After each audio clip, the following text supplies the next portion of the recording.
basically, he says the unidentified flying objects just essentially disappeared off of radar. They're like one beep, gone.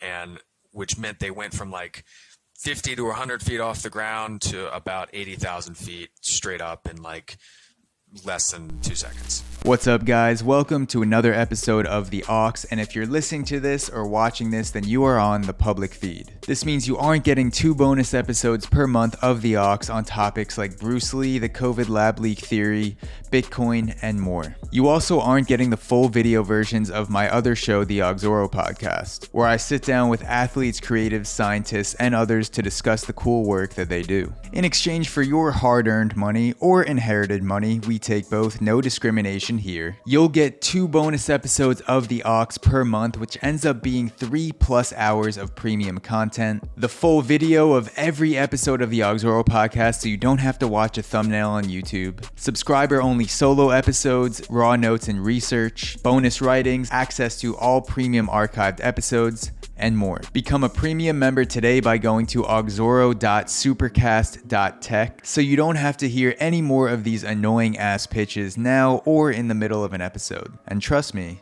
they only get more annoying. Pitches are for bitches. Go to auxoro.supercast.tech today to become a premium subscriber and support quality content from independent creators. The link can also be found in the episode notes. I love you guys and enjoy the show.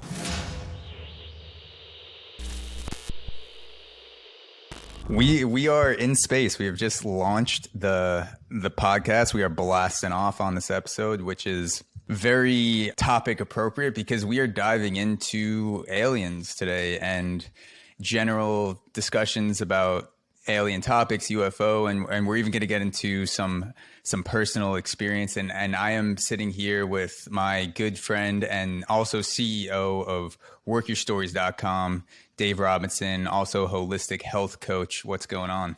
Boom. What's happening, y'all? Happy to be here. Excited to chat all things aliens, extraterrestrial, unknown phenomenon, et cetera, et cetera. So this is a fun topic to dive in on. Yeah, if you haven't already taken your mind-altering substance as a listener or a watcher, it would be a good time to pop that in now and just sit along for the ride. Hit pause. Well, yeah. Hit play in 45 minutes to an hour, and we're back. You haven't missed anything. Yes. We're back. We're doing some weird things on the screen right now. Maybe we sound a little weird in your headphones, but you know, it's enhancing the experience. So I thought a good place to start would be alien and UFO perspective at a general level. And we're going to get into your specific experience with a possible UFO encounter. But before that, I think it would be good to start with how is your view of aliens and UFOs and that whole talk around the subject? How had that evolved throughout your life before your experience that we're going to get into? So before that even happened, what was going on in your mind about this sort of topic? What were you thinking? What were you listening to? Like, were you kind of part of that conspiratorial community, keeping up with those sort of things? Where were you at headspace wise? So my grandfather and my dad have a running bet going that my dad bet $100 that he does not think that there will be extraterrestrials in my grandfather's lifetime. Like, confirmed. And my grandfather believes and bet $100 that there will be extraterrestrials in his lifetime, confirmed. Now, he's 85 on Monday, right? So about a week from 5 days from now or whatever. And growing up, I had that conversation, that bet in my, in the story bank of the family, because my grandfather has had a couple of encounters in his life, right? And so, I think all of us at some point grew up watching Ancient Aliens on the History Channel or some shit, right? So there's some, semblance of whatever, but it had actually been a couple stories within my family, even prior to me seeing, and experiencing what I experienced. So the idea that there could be something was out there. I also took an astrology or not astrology. I'm sorry, astronomy course. I'm a Scorpio, by the way. Yeah, double Aquarius here. Yeah, moon and sun, baby. So, yep. But I took an astronomy course in high school, and then in college, I took another one because I found it really interesting. And though it was much less about looking at cool pictures of space, which is what I thought it was going to be, and much more math, right? The vastness of space and the size of it, and the amount of stars and suns and solar systems and all that shit. I mean, it just mathematically, the possibilities of there being something else that's our definition of living out there, those probabilities are very high statistically. And so just given the sheer number of it, right? And so knowing those two things, I had come to my conclusion of there is most likely some form of alien life out there prior to, or I guess while growing up. So, yeah. Is there something you remember vividly about the experiences that your grandfather had? It's something that stands out when you remember those stories? So he had two experiences. One, he was 18.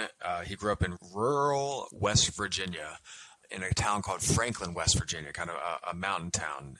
And he and a couple friends were out back on his back porch, which was kind of on the side of a mountain. And they had a silent helicopter, basically, like a floating, really bright white light come up kind of down to the city and then up towards them. And they had a shined a light, like a spotlight in and around them, and then disappeared. And he said it was probably 50 feet off the trees, never made a sound. He thought that was super strange, of course, and, et cetera. Swears he wasn't drinking, whole 9 yards, right? Yeah. Not on any other substances? No, not on any other substances. Yeah, exactly. The second one is much more quote unquote real and much more in line with a lot of what we've been seeing. So my grandfather served in the U.S. Navy on the USS Enterprise, which was the first nuclear carrier that the United States Navy commissioned. And this was in Vietnam. It was in the late 60s. And he was in the communications bridge because he was involved in running the radar, right? And like viewing the radar and giving communications to, from their department to the bridge, like to the admiral and the captain, et cetera, right? And so they had an incident in the South Pacific, I think they were in, where they had lights kind of show up on screen, and at the same time, a corroborating radar popped up, right? And the lights they could see with their eyes, kind of shadowing the carrier group for an hour, 30 minutes or whatever. And, so they have this stuff that they can't really identify on radar. And so my grandfather was in what I believe is called a C-130. It's a plane that has like the big kind of radar on the top. And so he was in that plane, and they launched from the aircraft carrier to get in the air to set up a radar in the air so that the fighter jets could scramble and then go and check out what the hell this thing was, right? And so, from my grandfather's perspective, he's looking at the radar, he's in the air, he can see the lights off in the distance, he can see them show up on the radar screen, he sees the carrier on the radar, he sees our planes take off and kind of like bank around, and he's listening to the comms in the headset, and basically he says the unidentified flying objects just essentially disappeared off of radar. They're like one beep, gone. And which meant they went from like 50 to 100 feet off the ground to about 80,000 feet straight up in like less than 2 seconds. So similar to very things like what David Fravor has said on Joe Rogan and Lex Friedman podcast, where he's a Air Force Navy pilot, and he describes the craft that he saw, whatever it was, basically accelerate at a rate which there's no technology that we know of on the planet. It's basically a blip and then gone. You can't even see it. Yeah, I mean, if pilots now are operating at 3, 4, 5, 8 Gs, this is like 200 Gs type stuff, right? And this was, I've been hearing this story since I was 8 or 10, But I think the other really interesting thing is we see a lot of these convergences around nuclear they call them incursions, right? They see them around nuclear sites. And so basically what happened afterwards is my grandfather said that they came back, they got debriefed just like normal. And they had, like a conversation of, okay, like we keep this within, these walls or whatever. Right. Mm-hmm. And then it's 60 years later, 50 years later, here we are talking about it. But so this was about 1960s, around that time? Late 60s. Yeah, like late 60s. Yeah, somewhere around there. And he, was it a co-pilot situation where he was with someone else, or was he the only guy flying the plane? No, he wasn't flying. He was in the plane looking at the radar. In the plane looking at the radar, okay. Yeah, in the plane that was in the air first, to kind of set the scene for the, or scope the scene for the ensuing party. So you had an up close and personal account from someone in your family, your grandfather, that is in line with a lot of the conversations that are becoming more mainstream today because of people like Joe Rogan or Lex Fridman that are willing to go on record and have thoughtful, informative, and honest conversations with pilots or people that have had UFO experiences. And I think it's fascinating that you had this story decades before it was being made public on platforms to millions of people. Like you saw this, or you heard about it when you were 8-10 years old. And then it must be like, how do you feel seeing similar stories come out now where there are definitely a lot of similar details between what you're describing and what people are coming out and saying now on podcasts?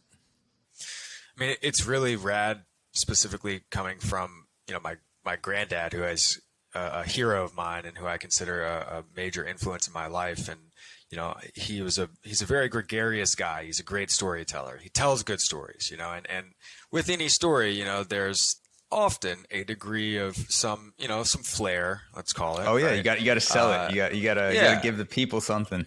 No doubt. And, I for one had never really consciously had any doubt that he saw what he saw. And especially once I saw what I saw, and, we can certainly get into that, but, now having those stories be so similar, it's just another layer to the, oh, well, wow, there is very likely some stuff that we just really don't know a whole lot about happening right around us. So it's cool to see the similarities for sure. Mm-hmm. Yeah. And I want to give listeners a little bit of background on my UFO or UFO type experiences that would fall into that category, and to which the answer is literally none. I haven't had an experience that I'm conscious of, and I haven't had anyone in my personal life, anyone close to me, that has described an experience like what your grandfather was describing. So I'm coming from someone who's interested as a third-party observer, as a podcast listener, that had a very caricatured idea of alien life and UFOs as a teenager, as most teenagers do, and all through college. And then the first Space Jams, right? Space Jams. Yeah, exactly. I was like, damn, I hope some aliens come down to Earth so I can challenge them to a pickup game and fucking some sweet new Looney Tunes, dunk on them. Yeah, winner takes the galaxy. Exactly.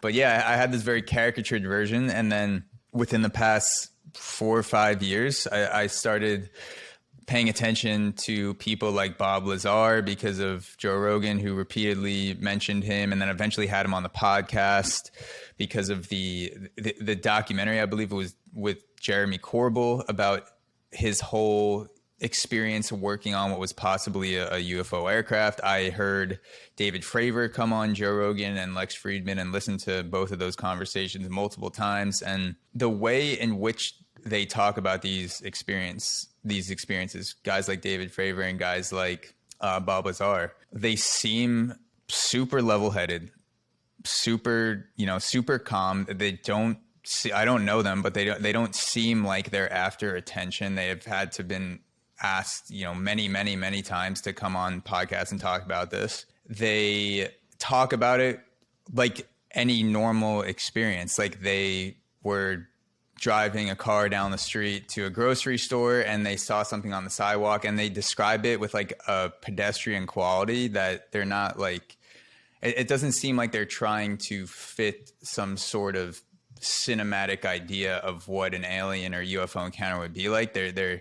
They talk about it with such, you know, level-headedness. And to me, the combination of the personalities of people talking about these encounters and the way in which they described it, because there are a lot of sensationalist encounters that are just not true. That's why it's so hard to decipher what to listen to and what to not listen to, because if you can get, people love attention, and if you can get attention by claiming something, whether it's, you know, UFOs or money or whatever field it is, if you can get attention, just the nature of that field will corral people to that area who are attention seekers, and they'll fucking make up shit or sensationalize shit just to have a story written about them or have a documentary or something like that. And I did not get that feeling when I listened to David Fravor or Bob Lazar, guys that have a lot of technical experience.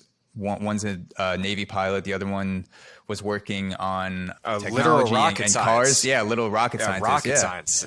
Rocket scientists. And that is my background of UFO experiences. Just nothing personal, no one in my family, but people coming forward that seem sane and thoughtful and willing to be proven wrong. That's the thing. Both of those guys are so, like, if there's something that is proposed that makes more sense and there's evidence for it, I'm willing to consider that this is not of another world. But right now we don't have a better explanation. So I would encourage people to, you know, go check those episodes out. I'm gonna link all the sources and things in the podcast notes. But for me, that is my background, and I thought it would be good to have where both of us are coming from before we get into Dave's UFO experience.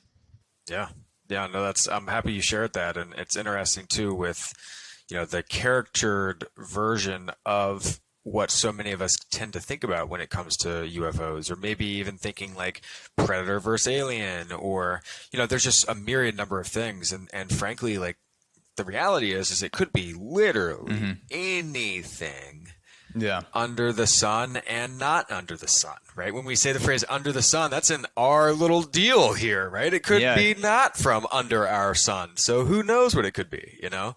So I just think it's really interesting to keep that in mind.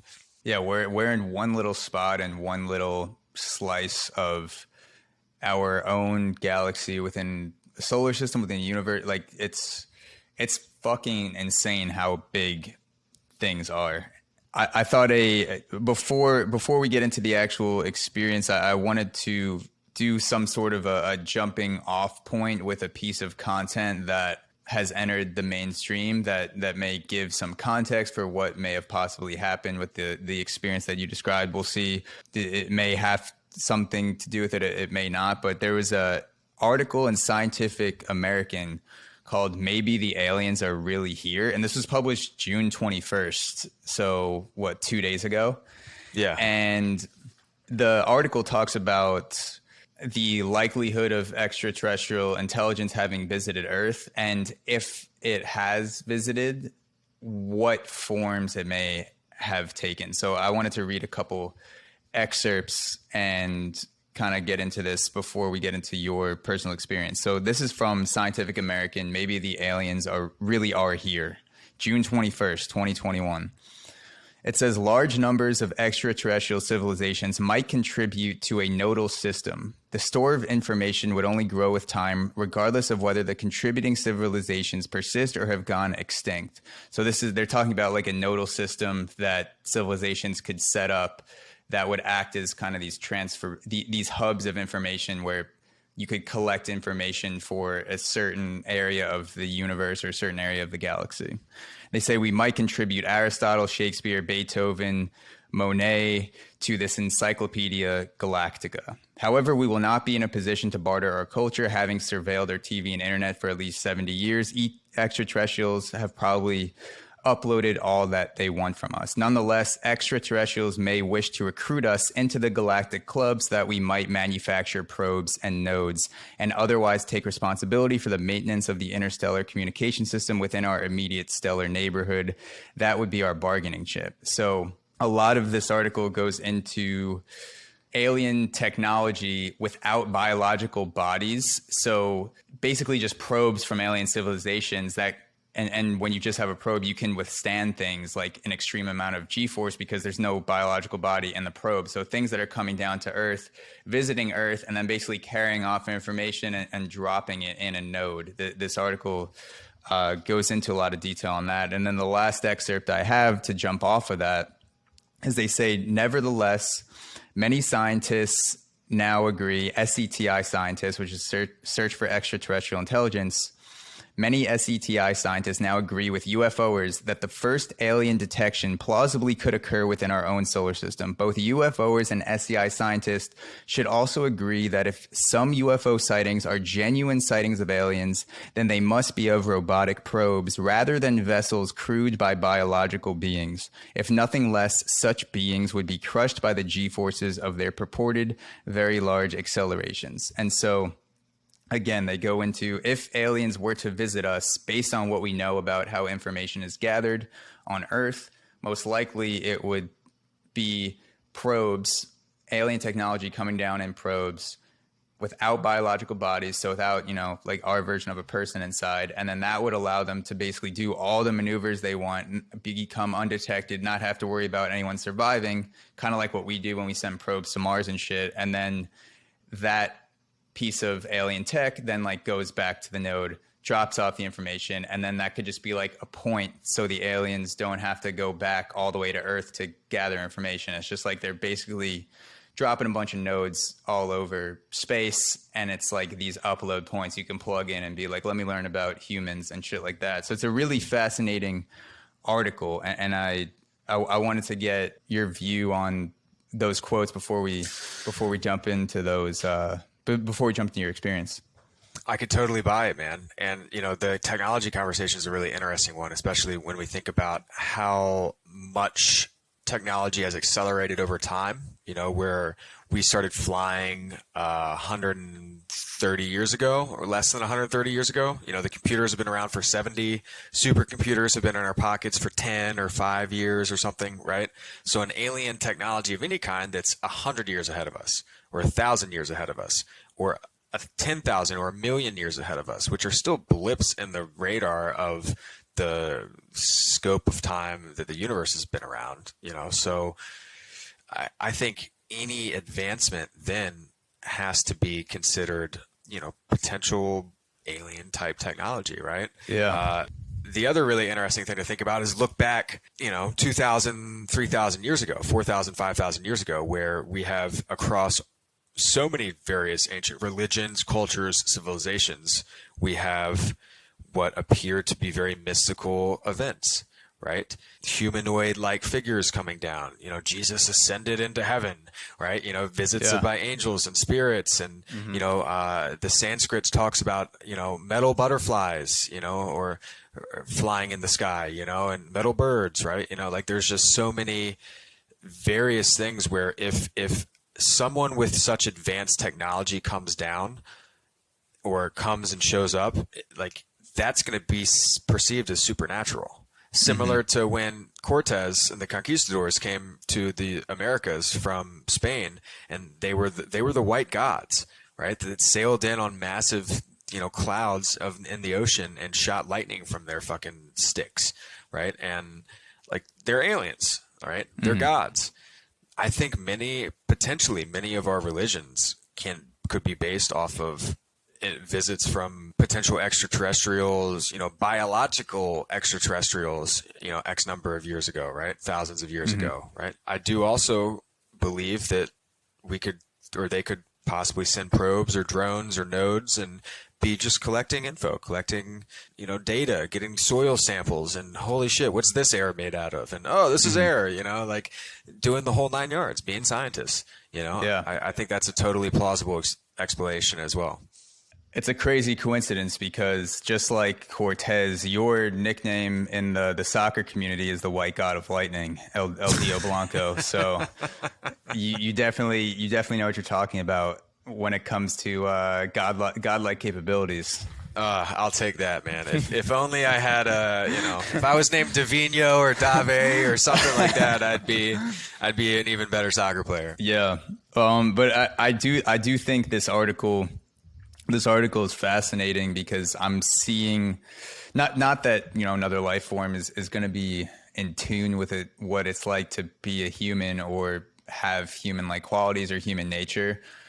I can see, though, and we already do this on our own planet, if we're going to do something, we create technology so that we don't have to be there to actually do it. It's like the lazy way to go, explore an area is invent a drone and have it go fly over. And if something happens to you, like you lose a drone, but you don't lose a life. And it's like, all right, if we want to go explore the galaxy and we want to be able to be undetected and maneuver without having to worry about people inside, the human lazy way to do that would be like make this, to us, like this godlike version of a drone that can store data and then just operate that from wherever the fuck you are.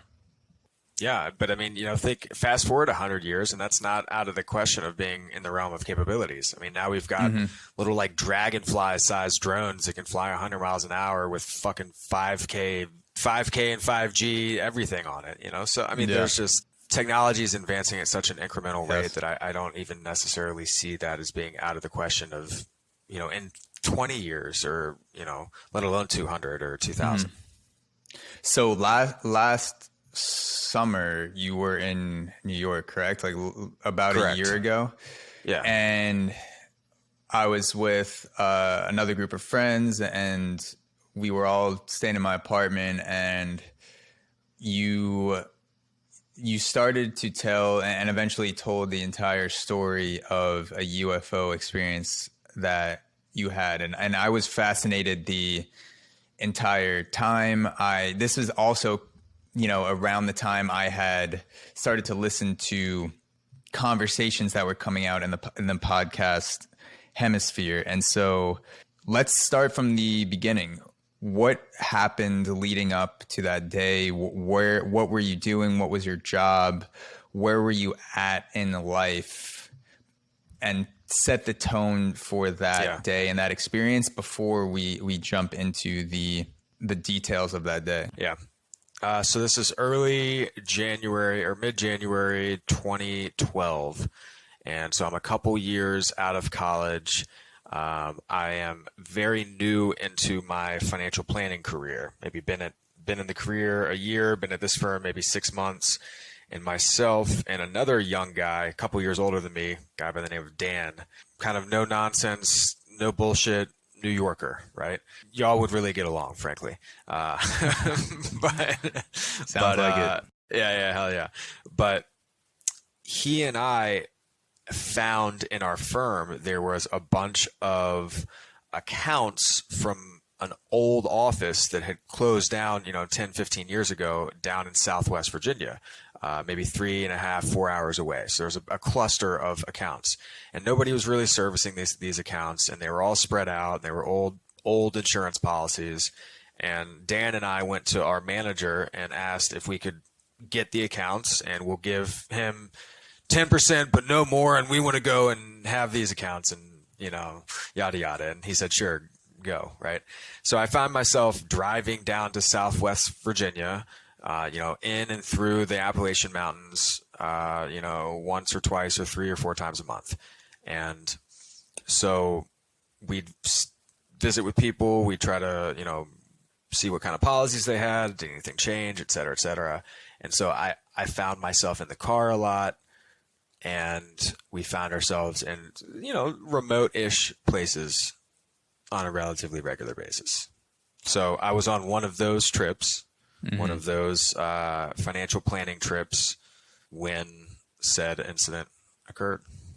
And when you were on your way down to this office in Southern Virginia, driving through the mountains of Southern Virginia, what was the first cue to you that something was not normal? Like, regardless what the experience was, this was a cue or something you were picking up that you're like, this is not something that is a normal experience.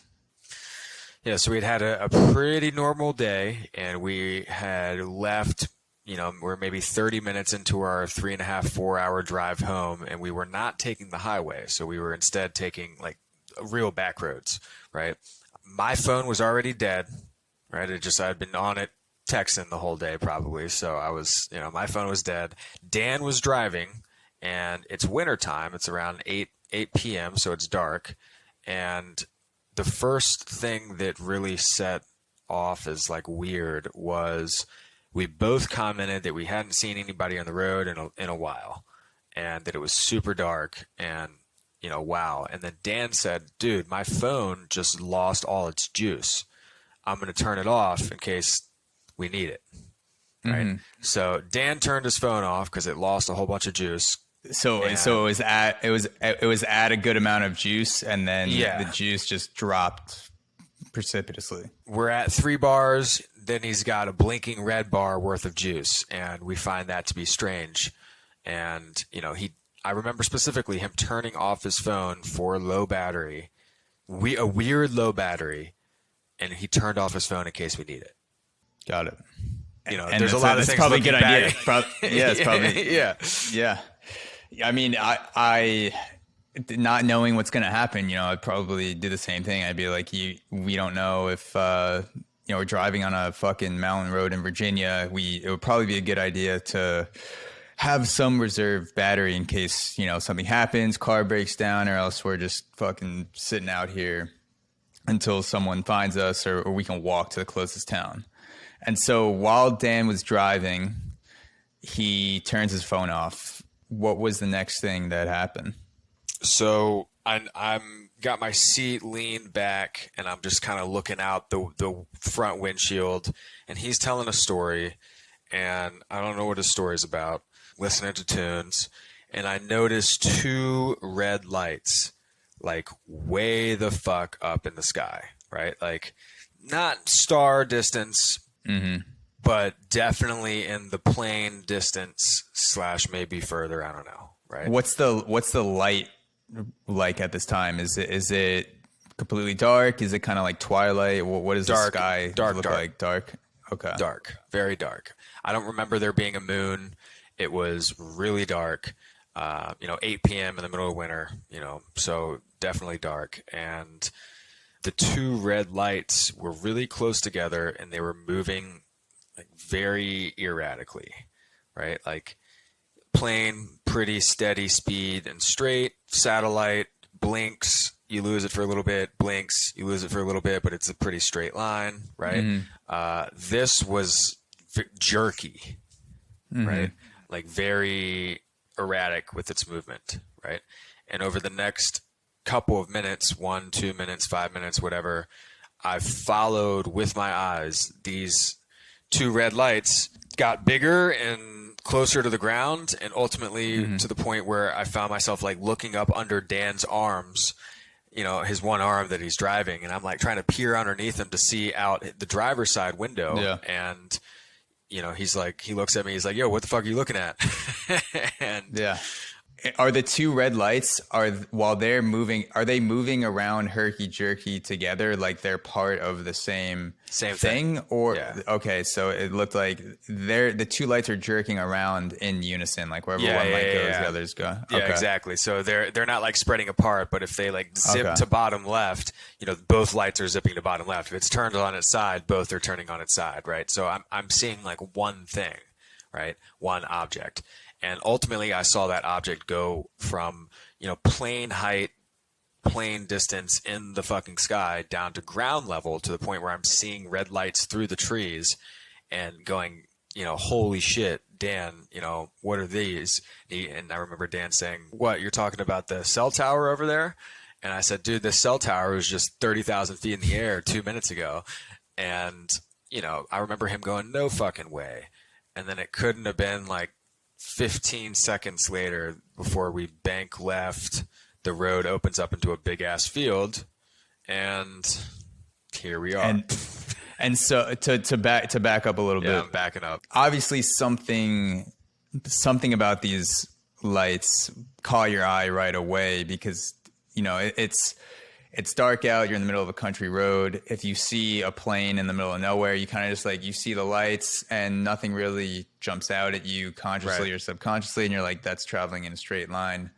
That's a plane. And then that's the end of it. You're not tracking it. You're not looking at it. You're not being like, that plane was here 30 seconds ago and now it's over here. Maybe that's not a plane. So something about it. And it sounds like the speed of which it was moving, the irregularity of the movements, jerking around, kind of in this erratic behavior, that was what was standing out to you the most. For sure. And I think that having the knowledge of my grandparent or my granddad going through that, like without having that story in the back of my head and like such a vivid memory or story of mine growing up, I wouldn't have been necessarily even open to fixating my eyes on that for long enough to see something weird happen, you know?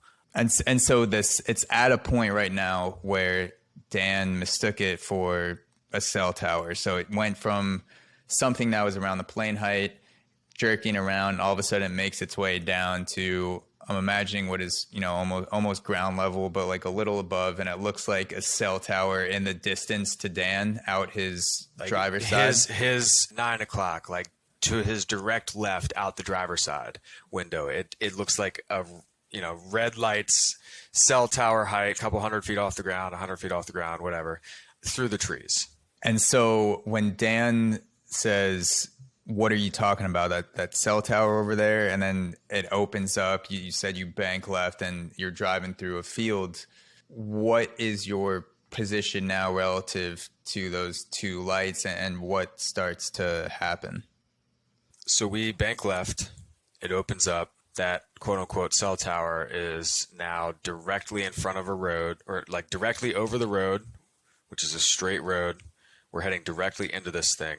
It's maybe 100, 200, 300 feet off the road. And, you know, for a real lack of better terms and this far into the conversation, I could say that I turn a corner and I'm driving straight into a spaceship. Quite fucking literally. Like a massive, massive, massive craft.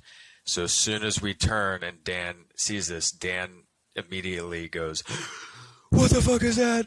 What the fuck is that? What the fuck is that? Right, over and over and over again. And I'm on a oh my god type just loop. And it took 10 seconds to process this thing, right? So quite literally, you know, we turn a corner and dead ass straight the fuck in front of us that we're driving towards is a craft of some type that is not looking in any way, shape, or form like anything that I've ever seen in my eyes from humans, right? Many plane sizes big. This is not like a one little plane. This isn't like a Cessna, you know, little plane, like the little tiny UFOs. This isn't like a Tic Tac UFO. This is like the mothership size, bro. And it's just directly in front of me and we're driving into it. What sort of shape was it? What was it?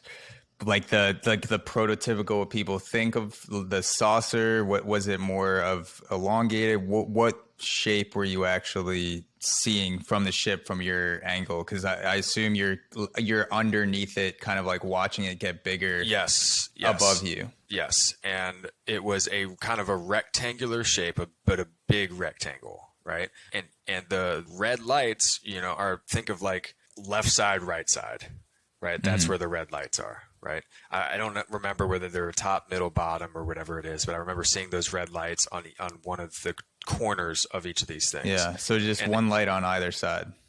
Bingo. Excuse me. And then as we're turning the corner and driving into this thing, like if the windshield is the size that I'm, you know, kind of looking at, we're a half mile away or so, and it's like a good 2 feet of size taking up the windshield, like still pretty far away from it. Like it's a big thing.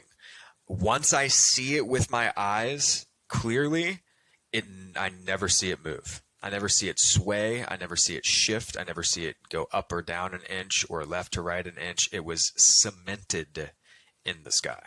So it was very still. Still. None of like, if you think of a helicopter moving, even when a helicopter is still, it's still like bouncing from side to side. There was none of that typical kind of like stalling aircraft movement that you would imagine. Not a millimeter of it.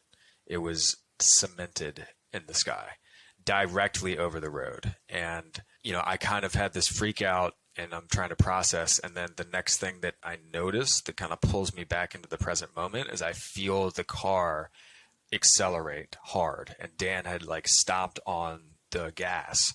And then he shifted from like, what the fuck is that, to what do we do? What do we do? What do we do? Right. And so I wanted him to slow down. I told him to slow down, and I wanted to see like if it's making any noise, because I already noticed and can process that it's not moving, and I can notice and process that it's big as fuck and that we're driving like right into it. So I'm like, all right, maybe it's like some like I'm trying to hear an engine basically. And I got Dan to slow down. He slowed down to like 20, 25 miles an hour, to the point where I was able to hang on to the oh shit bar and like sit on the window. So like roll the windows down, sit on the window, hang on to the oh shit bar. So my torso is like outside of the window. And it was a beautiful, clear, crisp, cold winter day. Not a sound, not a murmur was in the air, you know? So it was totally silent, totally still. So if you closed your eyes, you would, like a blind person wouldn't have thought anything was up. They would have been like, we're just driving through a country back road. Yep. It's literally like they forgot to turn cloak mode on. Yeah.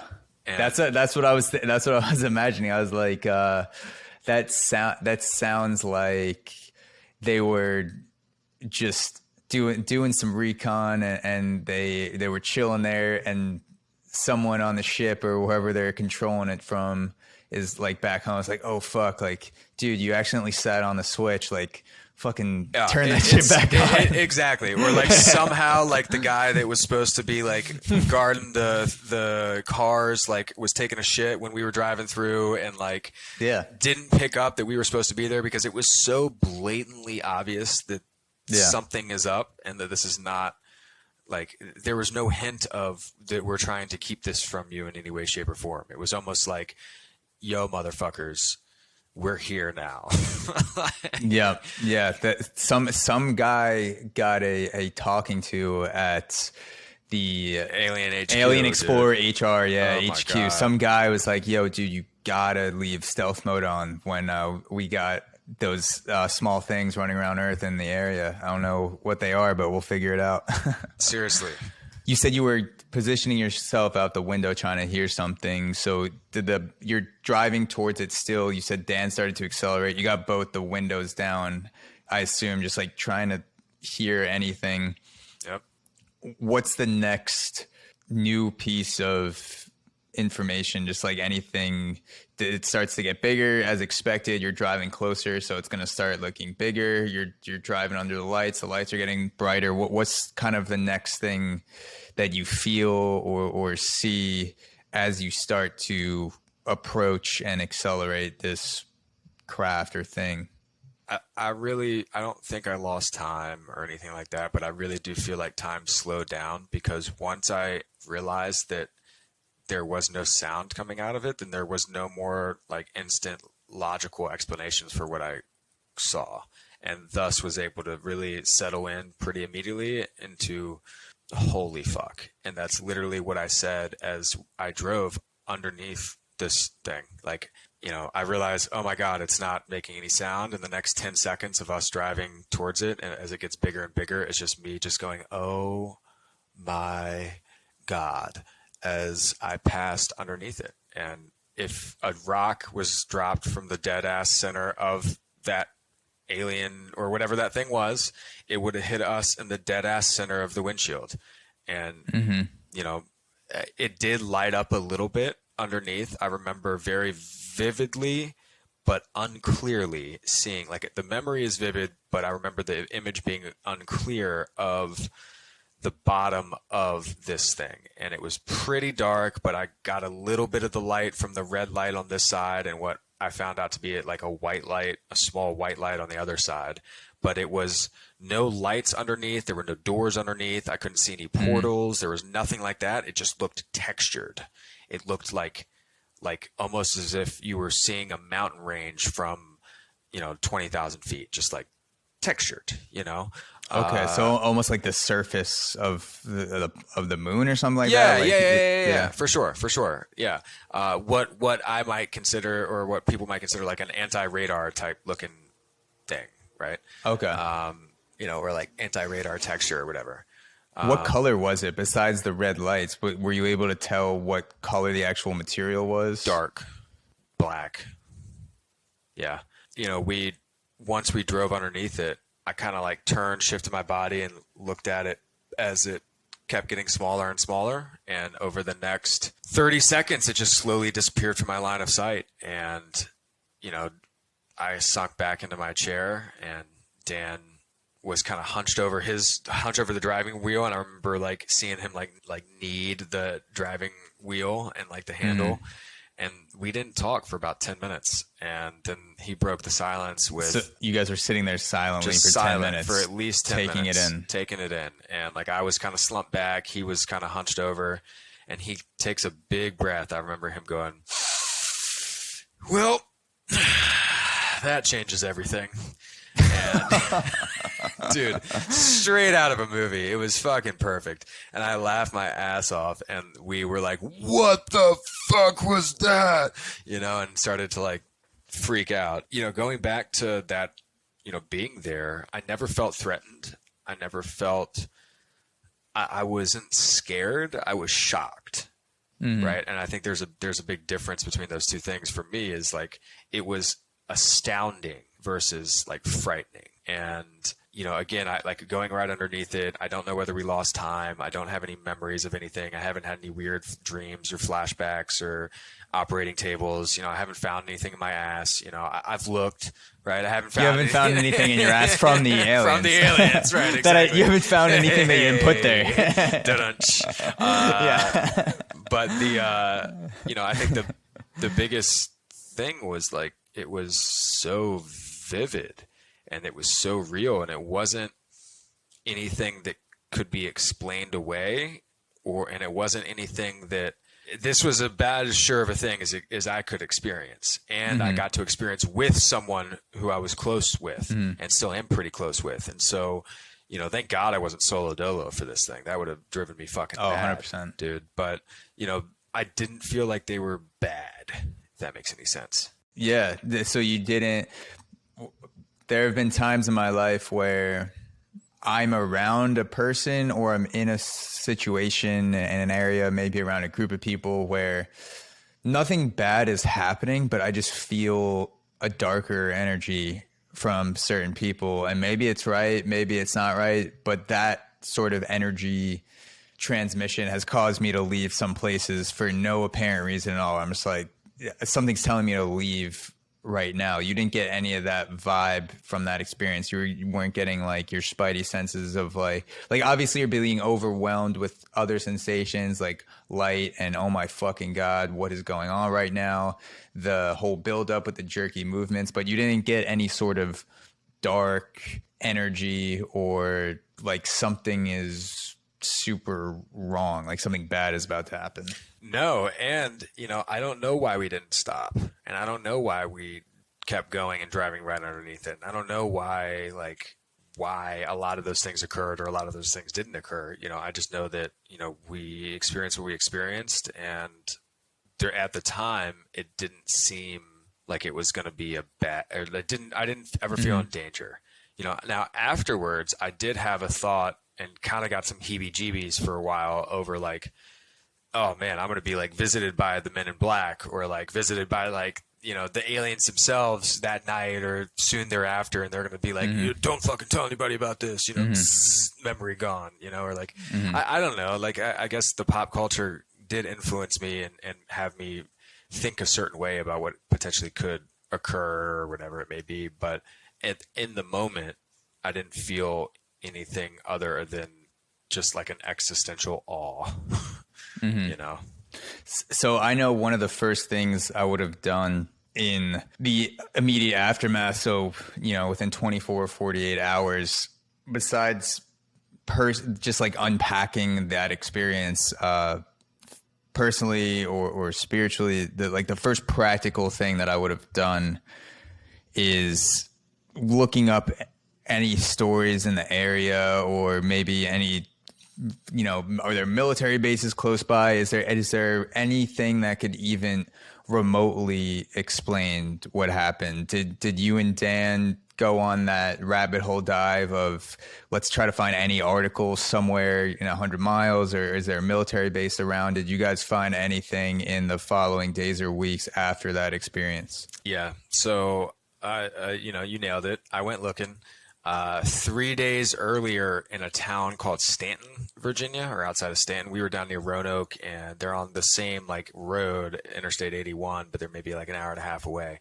But a lady reported seeing like 2 red lights and like a dark craft, right, a couple days earlier in and around that area. So I thought that was really, really, really interesting. The way that I described it, I've had a couple people say, well, it could have been like a weather balloon, and it wasn't a fucking weather balloon.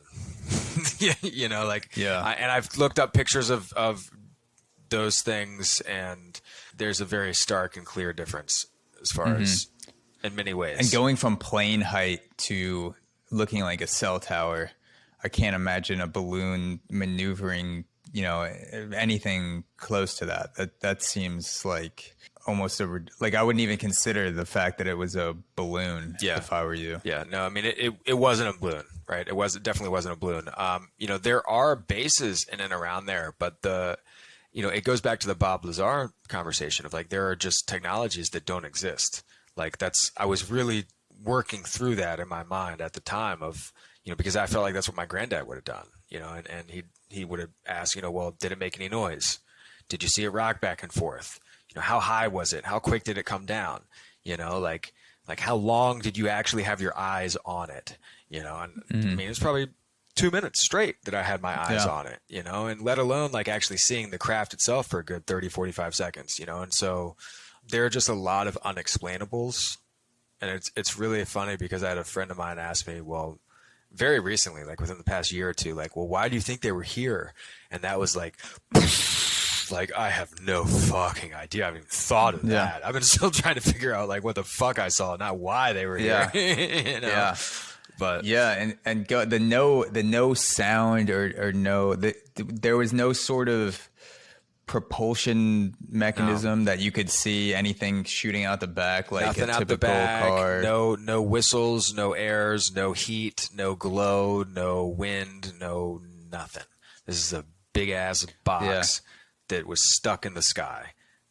One of the things that fascinates me about the conversation with David Fravor is the way he describes the movement of the Tic Tac UFO, how it was all herky jerky with no sense of acceleration. It wasn't speeding up to get to the spot. It was just kind of like appearing here and there. And from what I understand, and I'm no way an expert on propulsion other than my amateur, you know, rabbit hole dives on YouTube after these interviews, but like we don't have the technology as far as we know to be able to make those sort of maneuvers. We work on propulsion systems, which means you have to shoot shit out the back, like some sort of energy, and then that pushes us forward and that causes acceleration. To do something like that, it seems like we would have to have some sort of mechanism that alters space and time and essentially like creates its own orb energy of field. Gravity, creates or like its own gravity field. Yeah, energy field. Yeah, like you're not operating in a friction environment anymore. You're just like going from place to place, and you don't have to accelerate. You're essentially manipulating the gravity around the craft, and so you don't have to have a propulsion system. And so these that things don't aspect of it is operate. fascinating. Yeah, these things don't operate under the rules of our current, like under the rules of physics as we know them currently, which is means that they're more than like one iteration or two iterations or steps down the road in terms of technology. You know, people might think back and be like, oh, well, we've got some government labs that, you know, definitely have some advanced tech. And of course we do. So does China, so does Russia, you know, et cetera, et cetera. Like, of course. And is that it may be far beyond what we even think is fathomable. And yet, you know, there are just quantum leaps in, you know, let alone like technology, but quantum leaps in our understanding of how the universe works would have to be made, like multiple of those steps to get to the point where anything like that technology that Favor saw, or, you know, my granddad experience, or the shit that I saw that's stuck in the sky without any engine in it, you know, like, in my opinion, goes beyond what is possible in this frame of time. You know, and the sound blows my mind too, because I'm trying to think of something that is huge and that can be suspended airborne without some sort of, you know, system hanging off it like a bridge that can be that silent. So that there's some sort of engine, some sort of system. I mean, dude, I was looking for legs. I was looking for legs. I was like, all right, cool. It's a cell tower. It just happens to be like right over the road. Like, that's weird. They put that up really quick, you know, but there's like no, like those guys, they messed up. The guys from Verizon just like planted a cell tower in the middle of the road, you know, with invisible legs. For sure. But like, I was looking for legs. I was like, all right, it's gotta be something like that, but it's not. It was, you know, I think that's the crazy part. Even if it was like off to the side of the road, I'd be like, all right, this had to be something, you know, maybe I couldn't see it with the trees, but, you know, dead ass over the middle of the road. So I mean, it was just so strange in so many ways. Yeah. And, you know, were you guys on any drugs stronger than caffeine that could have been like any sort of hallucinogenics, mushrooms, LSD, anything that could be responsible for like a manipulation of reality to that extent? Negative. And, you know, unless we're in like a simulation, this was a real fucking glitch in the Matrix. If we are in a simulation, you know, no. Could be the person running the simulation that day. Fucked up in the mountains of Virginia, that he was controlling that spot of the simulated projection, just fucked up, and he'll be hearing from HR too. Seriously.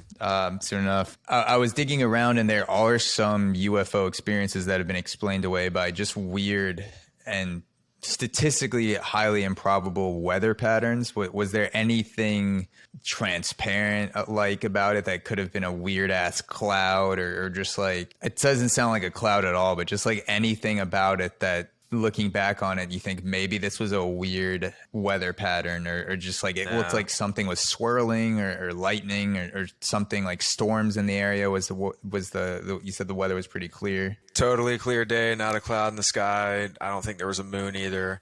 You know, once we both, you know, Dan and I both could tell pretty instantaneously it was something weird, you know, and not a normal thing, you know, but I've gone through every possible explanation of what it could be, and there's nothing that even remotely like fits, you know. How many people have you told about this experience, and what was the communication like for you and Dan about this experience? Were you just like telling people when it happened? Did you both agree to, you know, we're never fucking talking about this again? Like there's a lot of I think now the veil is kind of lifting on certain UFO experiences that are more credible, where, you know, you're not seen as this fucking crazy person. But, you know, back in 2012, that really wasn't the case, not nearly as much as it is today. So what did you guys kind of come to the conclusion on communication wise in the aftermath of that experience? You know, it's interesting because we'll still talk about it once or twice a year. To each other. Yeah. I've probably told less than 100 people. You know, I would say, you know, when we went back and we told our boss, you know, I went back and told my dad and granddad, you know, it's the first thing my dad said was, "Oh, did you check your butt?" You know, like with those jokes. Right. And I think we get some of that, but, you know, ultimately I would say I get 90% buy-in, you know, of like, oh shit, Dave saw something, you know, just because of, I mean, it elicits a physiological response in me. Like I get like anxious even thinking about talking about it, you know, and I got to check my breath and like, you know, like I've told the same story the same way, however many times. And, you know, there's some semblance, as you were talking about, like rather stand up people, you know, I have that in my corner, you know, of being like a regular dude that doesn't have a whole lot of, you know, reason to skirt the truth or, you know, whatever it may be. And I happen to see some shit, you know, and Dan's very much a similar way. He's a family man. He's a, you know, director at Ernst, you know, EY, and happened to see some shit, you know? Yeah. And we're both crazy in our own ways. But I want to make clear to people listening and watching that you are someone that I regularly come to for advice and insights on events that happen in my life and how to move forward, whether it's, you know, something that's small, medium size or a large decision that I'm going to make that's going to have a lot of impact in my life. So you are someone that I regularly will seek out for a sane and insightful and thoughtful perspective on the decisions that I'm making that are impacting the rest of my life. And we're going to get into Storywork and the work that you do helping other people as well. I just want to make that clear to people that if I'm making a big decision, you are hearing about it and you are going to have influence over the decision that I eventually decide to make. Like this isn't like, oh, I'm talking to my, you know, crazy friend that's always just like having these weird experiences. Like most of the shit we talk about is, you know, meditation, mindfulness, holistic health, relationships. Like this is 0.0001% of the conversation that we had. I appreciate that, you know, your words there. But you do make a very good point. You're right, where the majority of the stuff is like real life stuff. And then we happen to, you know, have a conversation like this once in a blue moon. But I don't know, man. I mean, it's whether you, you know, if you're listening to this, whether you believe me or not, right? There's very real things that are occurring today and that have occurred in recent past that have been both documented and remain unexplained. And I had a realization that just because something is, you know, a UFO, right, doesn't mean it has to come from space. You know, maybe there's stuff from Earth here now where our oceans are 98% unexplored still, you know, where a lot of times we may look outward and akin to many things and a great analogy to life, maybe we need to look inward a little bit more towards, you know, answers, right? Yeah. That would be the place to hide a probe is in the ocean for sure on Earth. No doubt. We basically have mapped out almost all the land. There's still some spots unexplored, like fucking Amazon jungle. Who knows the fuck what's going on deep in there? But if you're gonna hide something on Earth, the ocean is a great spot to kind of put something for a long period of time and have humanity forget about it. So I don't doubt it. No doubt. So yeah, but people are going to understandably, like they'll make the connection between your father or your grandfather telling you about these experiences. You hear them as a kid, and anything you hear from an adult in general has some sort of influence on the way that you move and walk through the world, the way you experience things. That has an impact to the best of your ability, because you know, everyone's biased. I'm biased. You have biases. Like you can't really just like unplug yourself from experiences you've had in the past. Like, do you think your grandfather's stories are informing the events that happened in any way beyond just this happened to my grandfather and this happened to me? Do you feel like was there anything about your grandfather's experiences that you were using during this experience to kind of like fill in the gaps? Did it feel like that in any way, or was it more just a separate experience? Yeah. And again, it's hard to detach yourself from that, but to the best of your ability. It's a good question. It's a really good question. You know, I remember, I think to answer it right off the bat, there wasn't anything to like detach from reality from, or like anything to like discern that, like it was pretty straight, clear and forward. Like, it was only 100, 200 feet in the sky. Like it was lit up enough to where it was pretty obvious, like what this was. There was no like not seeing it or anything like that. I do think I was more open to the idea of it being alien or non of, the US, like, or non of, Earth origins. I think if I hadn't have had those stories growing up, I might have talked myself into it being a balloon or some US craft or whatever it may be. But doing that research, hearing other people talk about it, knowing what I saw, corroborating what I saw with my buddy who also saw it. Yeah, I mean, it's not really explainable other than like, it's not made by dudes like you and me, or dudes even way smarter than you and me. It's not made by humans here, that we know of.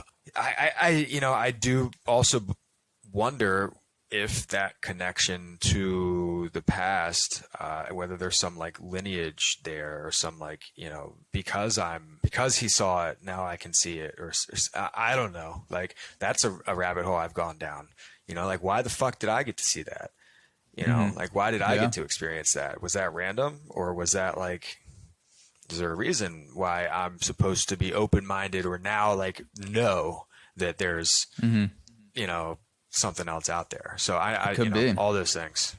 There's something else I wanted to get into, which is that you've been very open about your use of psychedelics and other medicines like combo, and we've even discussed it on the podcast. And so just by the nature of having that sort of information out there, and you also have information on your own website, and you lead sessions where you help people heal through psychedelics, there's going to be a certain percentage of people listening to this conversation and UFO conversations in general that use the use of drugs or psychedelics as a way to discredit anything in this realm. So people will hear, this guy has done, mushrooms, or this guy, he burns himself and he puts frog poison on his skin, and like it sounds wild. And if you don't know about it, like understandably, you're going to have some questions. But I would ask people that are listening and watching this podcast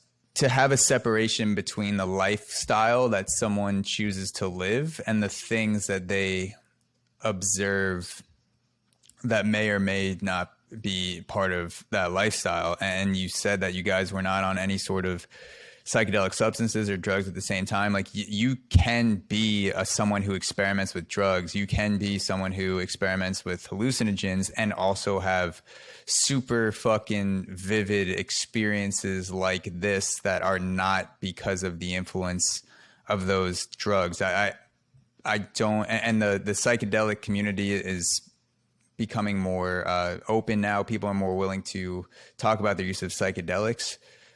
I guess the point that I'm trying to make in a roundabout way is that there will be people who write you off because of past use of drugs. And I would ask you, if you feel yourself leaning that direction, and just as a listener of this podcast in general, to not give Dave the benefit of the doubt, to use your own evidence, use your own eyes. You're allowed to think whatever you want to think. You don't have to give a stranger the benefit of a doubt just because, I'm telling you to listen to this person or having this person on a podcast, but to have in mind that two things can be true at once. Someone can experiment with psychedelics, and someone can have very real experiences that seem like they're not of this world, that aren't stemming from their use of psychedelics. Yeah. And I would argue that the use of psychedelics may make you better able to discern certain experiences as psychedelic or non-psychedelic, because you have the information and the experiences built up to say, okay, this feels like a trip. This feels like something I've experienced before. This feels like something, I'm entering another reality through the use of a substance versus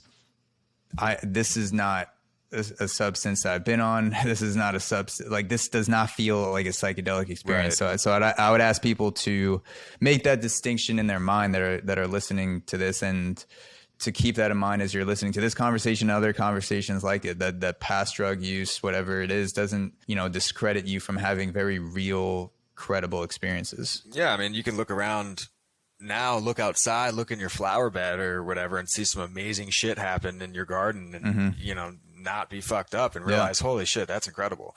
You know, and I think it's important, you know, in full candor, to my first psilocybin experience was after college. It was April of 2011. This occurred, you know, almost a year later. So totally, obviously unconnected. And combo use started in 2017, and psilocybin use since then started in like 2018 or 19. Right. So I had, you know, drug use years later has no bearing on you know, things seen and unseen, you know, however many years ago, you know, and I've yet to have visuals really with psychedelics. Like, it's not like you take acid or psilocybin and see a bunch of little leprechauns running around, at least for me.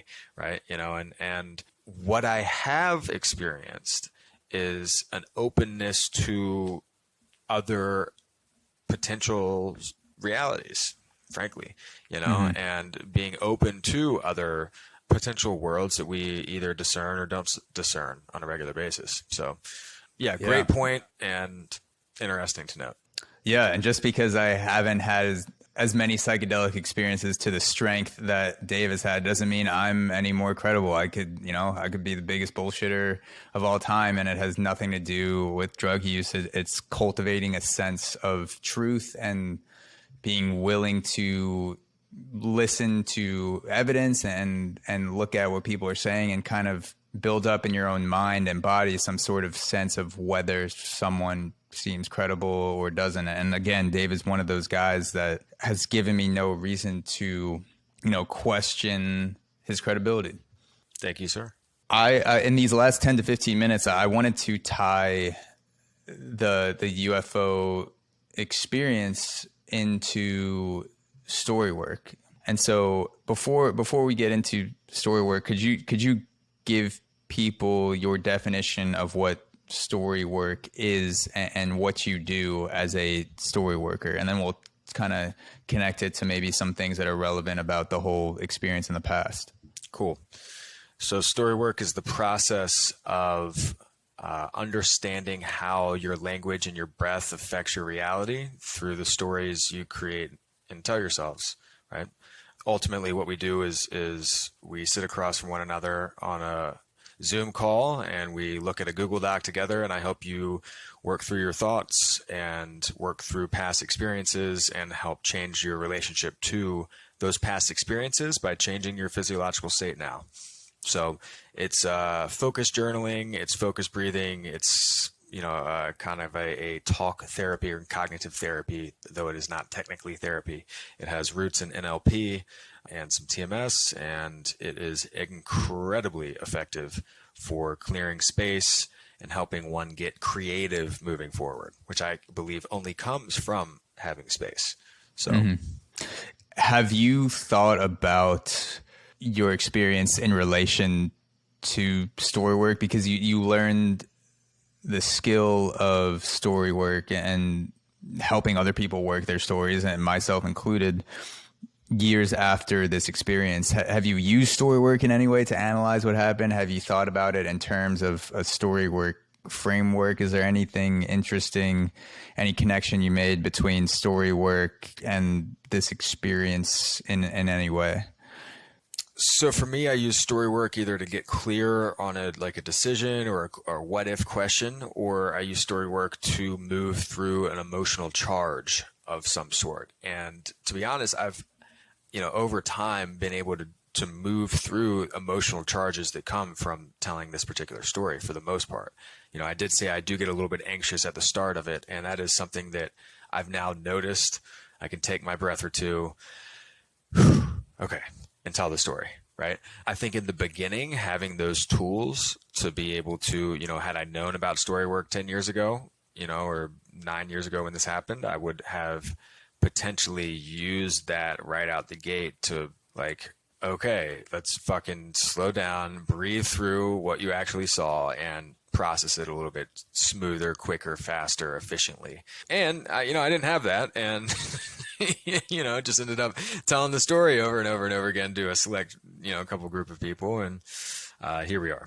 It's fascinating to think about the ways that you could apply Storywork to an experience like that, even if you didn't have the skills at the time? Because I'm thinking about the work that you've done with me in particular, and rephrasing certain ways you say things in your mind, the language, saying things out loud, writing, everything that comes with reframing the stories we tell ourselves to our own benefit, to living a more fulfilling life. And your profession is helping people reframe the story of their life and build the stories in a way that help them live in a more fulfilling way. And this is a story of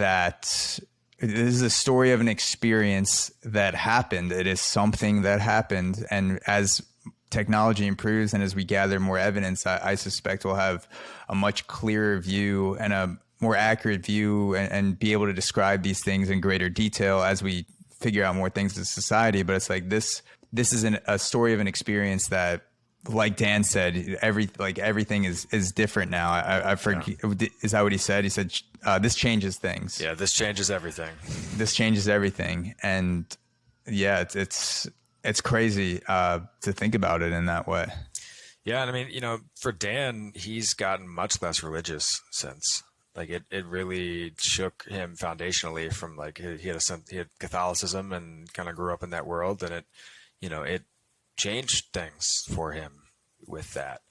I think for me it changed my perception of what's possible, for sure. It definitely changed my worldview that like, wow, maybe I'm not like this shit, and maybe humans aren't like the top of the fucking food chain, and maybe like USA isn't number one best ever, right? Mm-hmm. Like I think it really did shift some perspective and make me think more globally early on. So that's interesting. Yeah, I think about that whenever my mind goes to, if another civilization, if group aliens from wherever they are, and like I'm saying aliens super generally, I don't know what the fuck they're gonna look like, or right, if they're even be able to exist in this atmosphere or communicate with us. But if there was an alien civilization that tomorrow made it apparent and obvious that they exist and they're making contact with Earth, and there was, a meeting with the leaders around the world of how we're going to handle this and making contact with other civilizations, I can't help but feel like a combination of, excitedness, also scariness, and then also a large sense of relief of like, whew, like there's so much other shit out there. The problems that I build up in my head, the stresses on a day to day, there's this is just one civilization. Like, who the fuck knows how many other people are out there? And I can't help but feel like it would just, obviously it would throw the planet into a frenzy, but I think in the long term, it would also kind of give us a perspective shift of like, we're not just one person of humanity. We're one person of humanity, of civilizations, like who the fuck knows how much shit is out there. And so I think like the first contact, whenever that is officially, like when they choose to make themselves known, I don't know if they'll do like a YouTube announcement. They'll start a YouTube channel, dude, like, "Hey, what's up, guys?" Send it out on the, on the phone. You'll get a push notification, dude. This is Ragnar from Galata Galaxy, and 100%. Yeah, it'll be like one of those secret podcasts that Joe Rogan does, where he'll just drop a podcast with Snowden. It'll be like the podcast with a fucking alien. He's just like, "They're here, guys." It'll be a U2, like the U2 album. It'll be a musical, directly updated to your phone. No, I do think, you brought up an interesting point about changing your perspective and putting things into perspective, because when I think of, the grandeur of it all, it honestly goes back to miracles do not happen in opposition to nature. They happen in opposition to what we know about nature. And to me, that thought process, as long as it's not hey, we're coming to extinct you guys, and then it's all right, fuck, it's most likely if contact is made, when contact is made, there's going to be a purpose for that, and it is going to put things into perspective. Like, wow, like I have my life, that's incredible. Like, there are family nearby, like that's really incredible. Like, we have food, that's great, and we are a part of something bigger, and there is something else out there other than us. Dude, 500 years ago, right? The whole fucking universe revolved around the Earth. And Galileo was exiled and excommunicated for having the correct view that, wow, actually, no, we're not the center of the whole fucking universe, right? Like, there's some other shit out there, and we actually go around the sun, not vice versa. So things can change in a very short period of time. Like, that's not a long time ago. So there's a lot that we don't know. There's a lot we're still going to learn, and it's exciting to know that those opportunities are out there and could be coming. Yeah, and look where we are now. We've had multiple technological revolutions with industry within the past 120 years. We've had most recently the internet, and being able to work with people across the entire planet on technology and chips and collecting data in amounts that, you know, we never could have imagined 50 years ago or even 10 years ago. Like, the amount of shit that we can keep on a square centimeter is mind-blowing, and it's only accelerating quicker. So who the fuck knows where we're going to be, you know, 100 years from now, or even 20, 30 years from now. It's awesome to think about. It really is. So do you have a quote? I pulled out a quote from James Clear. You did say the miracle quote, which was an absolute bomb. Yeah, so that's a gem. I'll say that again. I don't want it to be my official quote, but I will say that again. I won't log it as official. Okay. Miracles do not happen in opposition to nature. Miracles merely happen in opposition to what we know about nature. And that's by St. Augustine. Goddamn. Boom. Right. So this quote actually comes from a friend of mine. Grew up with this guy, Philip Larry Loving, and he grew up in the neighborhood down the road, and he was a very good friend of my friend group. Got diagnosed with a brain tumor just out of college and fought valiantly for about 10 years. Passed away last year, right? But we had a memorial for him recently, and that's actually what my little recent camping trip with the buddies was all about, was kind of honoring Phil and remembering him, and literally the funniest fucker anyone has ever met. But he had a way about him of making him, like, he made you feel connected in the conversation and made everyone he talked to feel important, right? So he had a quote that was in our yearbook. So this is from an 18-year-old Phil, said the following: "A leader is not just someone that commands or is in charge. A leader is someone that can make the world a better place, can cheer a person up, and make everyone realize that they're important."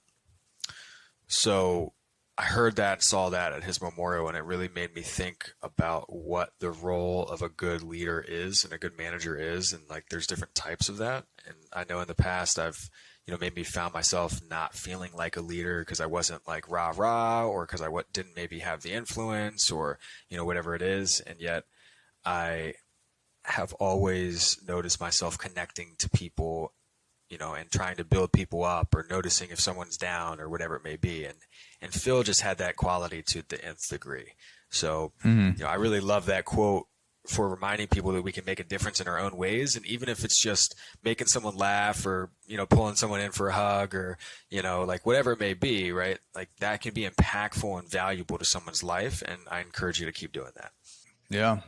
And I would say that you have that effect on me as well. You definitely elevate my energy. I just fucking sat up. I was like slouching down and started to think about it. I'm like, woo, let's go, baby. Hell yeah, bro. Thank you. Yeah, that's a hell of a quote. And it's a good point that leadership isn't, and I would argue rarely is the rah-rah shit. If you're looking for it, that's definitely necessary. But a lot of leadership is the way that you inspire and make other people feel, and kind of shine a light on their own capabilities to handle shit. So this is a quote from James Clear, the author of Atomic Habits. And he tweeted this yesterday, actually.